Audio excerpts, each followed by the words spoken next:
آپ صلی اللہ علیہ وسلم جب حدیبیہ سے واپس آئے تو آپ صلی اللہ علیہ وسلم کا وہ بیش ایک مہینہ آپ مدینہ میں ٹھہرے. اس کے بعد آپ صلی اللہ علیہ وسلم محرم کے شروع میں آپ نے پیش قدمی کی اور آپ صلی اللہ علیہ وسلم نے صرف ان صحابہ کو ساتھ لیا.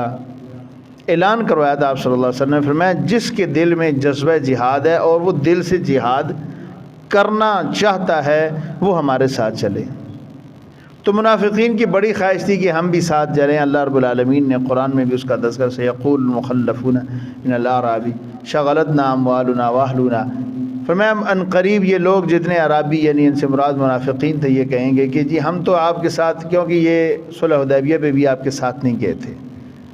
اب صلح حدیبیہ پہ یہ تھا کہ وہاں پہ ان کو مال نہیں ملنا تھا، یہاں پہ ان کو مال کی امید تھی، کیونکہ اللہ رب العالمین یہ وعدہ کر چکے تھے وعدکم اللہ مغانم کثیرۃ تاخذونها. اللہ تعالیٰ نے وعدہ کیا تھا صلح حدیبیہ کے موقع پر کہ تمہارے ساتھ ایک وعدہ رہا کہ تمہیں بہت زیادہ غنیمتیں دی جائیں گی. اچھا، رسول اللہ صلی اللہ علیہ وسلم کے جنگ کرنے کا مقصد غنیمتیں حاصل کرنا نہیں تھا. میں وہ بھی یہ چیز بیان کروں گا کہ رسول اللہ علیہ وسلم کی جنگی اسکیمیں، ان کی وجوہات کیا تھی اور مقاصد آپ صلی اللہ علیہ وسلم کی کیا تھے.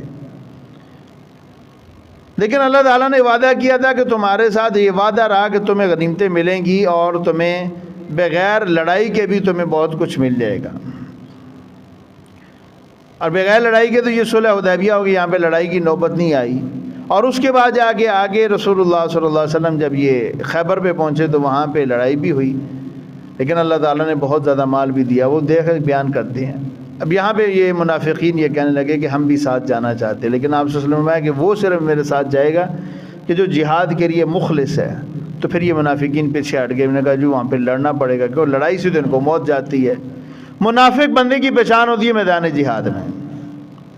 جیسے آج غزہ نے بڑے بڑے منافقوں کو نکھیل بالکل الگ کر دیا ہے.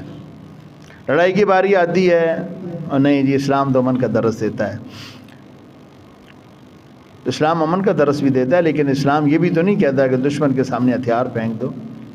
رسول اللہ صلی اللہ علیہ وسلم نے، یہ یہودی تب سے شرارتیں کر رہے ہیں اور آپ صلی اللہ علیہ وسلم نے 1400 صحابہ، وہ صحابہ جو صلح حدیبیہ کے موقع پر رسول اللہ صلی اللہ علیہ وسلم کے ساتھ تھے، جنہوں نے بیعت رضوان کی تھی درخت کے نیچے آپ صلی اللہ علیہ وسلم، ان کو لے کر چلے.